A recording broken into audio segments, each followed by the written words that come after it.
U.S. President Joe Biden has reaffirmed Washington's solidarity with Tel Aviv in spite of a catastrophic attack on a Gaza hospital that sparked worldwide condemnation of the Israeli-Hamas conflict.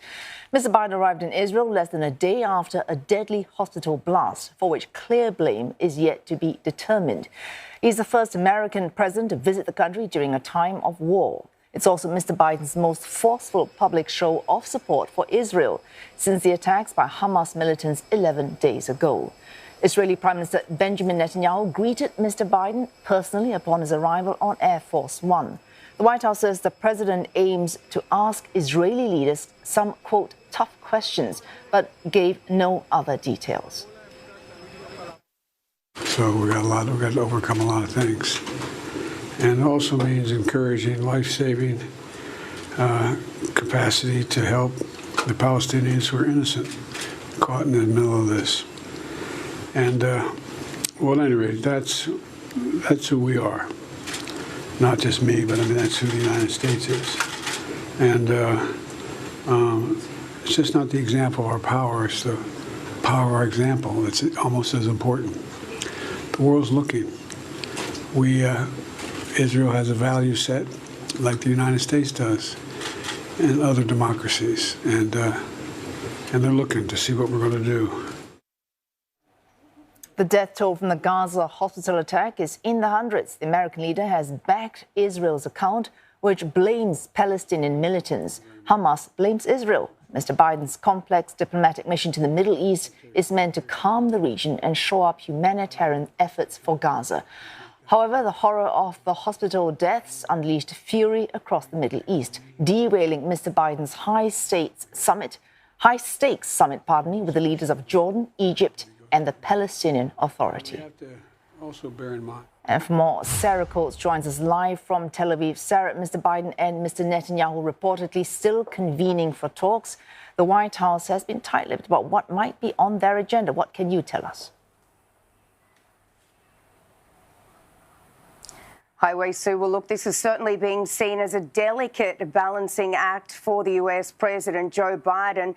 He's really walking a diplomatic tightrope here in Tel Aviv, if I may. Now, we do know that they are holding a meeting right now behind closed doors, but President Biden and the Prime Minister Benjamin Netanyahu, they've already addressed the public twice now. Some of the key takeaways in that will be that the US has Israel's back. And look, that's what we've been hearing since all of this broke out on the 7th of this month. He also came out to say that he's praising Israel's cabinet, saying they are standing strong and united in the face of all of these challenges. Now, on one hand, as I mentioned, Biden is really trying to show Israel how much the US is supporting it. But on the other hand, he was really pitched here to try and minimise humanitarian risk, minimise the deaths of civilians in the Gaza Strip, with that death toll rapidly rising and injuries also rising in the Strip. Now,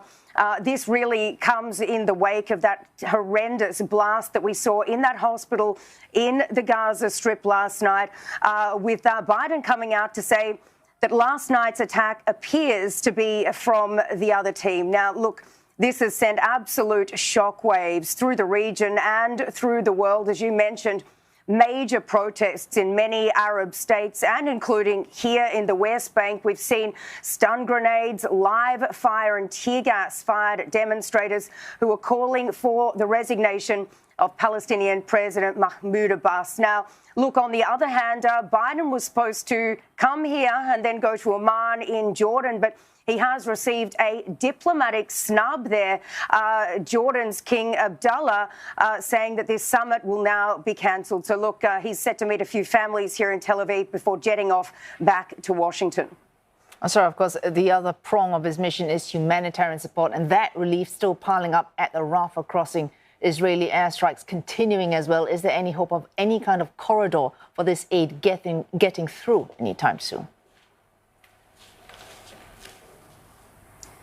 Well, look, there's certainly hope, but it doesn't look like there's been much movement, despite the president being on the ground and making that one of his key ambitions for this visit. The IDF did come out a little while ago to urge more people from the north of Gaza to move south, saying that there's been a safe zone established, adding that there will be humanitarian assistance in the south, but failing to elaborate on what that may be and when it may be there. Now, as we go to where there are hundreds of trucks piling up on the Egyptian side of the Rafah crossing, with aid groups desperate to get this aid into the Gaza Strip as supplies run dry. Now, the World Health Organization has just come out to say that the situation in Gaza is spiralling out of control. And look, to make things worse, there was this bomb blast last night, which has caused, as I said, many more deaths and many more injuries.